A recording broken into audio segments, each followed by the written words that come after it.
بسم الله الرحمن الرحيم. ياسين والقرآن الحكيم إنك لمن المرسلين على صراط مستقيم.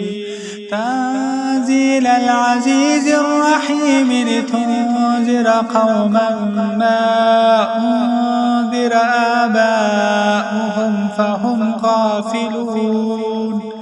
لقد حق القول على أكثرهم فهم لا يؤمنون.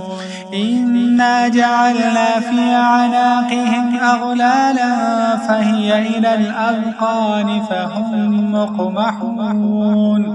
وجعلنا من بين أيديهم سدا ومن خلفهم سدا فأغشيناهم فهم لا يبصرون. وسواء عليهم أأنذرتهم أم لم تنذرهم لا يؤمنون. إنما تنذر من اتبع الذكر وخشي الرحمن بالغيب فبشره بمغفرة وأجر كريم. إنا نحن نحيي الموتى ونكتب ما قدموا وآثارهم وكل شيء أحصيناه في إمام مبين. واضرب لهم مثلا أصحاب القرية إذ جاءها المرسلون إذ أرسلنا إليهم اثنين فكذبوهما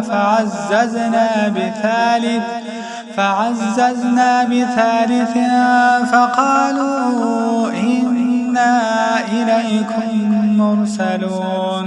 قالوا ما أنتم إلا بشر مثلنا وما أنزل الرحمن من شيء إن أنتم إلا تكذبون.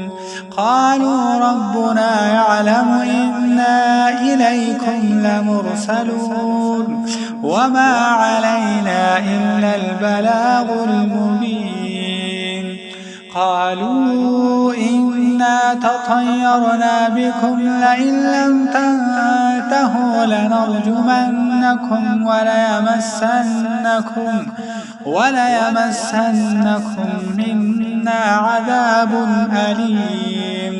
قالوا طائركم معكم أئن ذكرتم بل أنتم قوم مسرفون.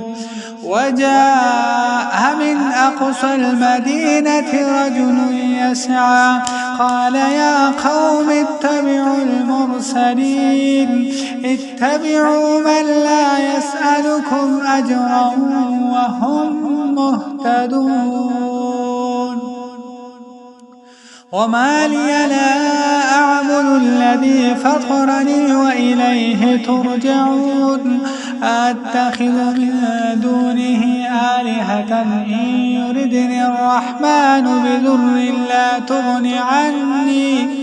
بضر لا تغن عني شفاعتهم شيئا ولا ينقذون. إني إذا لفي ضلال مبين. إني آمنت بربكم فاسمعون. قيل ادخل الجنة قال يا ليت قومي يعلمون بما غفر لي ربي وجعلني من المكرمين. وما أنزلنا على قومه من بعده من جند من السماء وما كنا منزلين. إن كانت إلا صيحة واحدة فإذا هم خامدون. يا حسرة على العباد ما يأتيهم من رسول إلا كانوا به يستهزئون. ألم يروا كم أهلكنا قبلهم من القرون أنهم إليهم لا يرجعون وإن كل لما جميع لدينا محضرون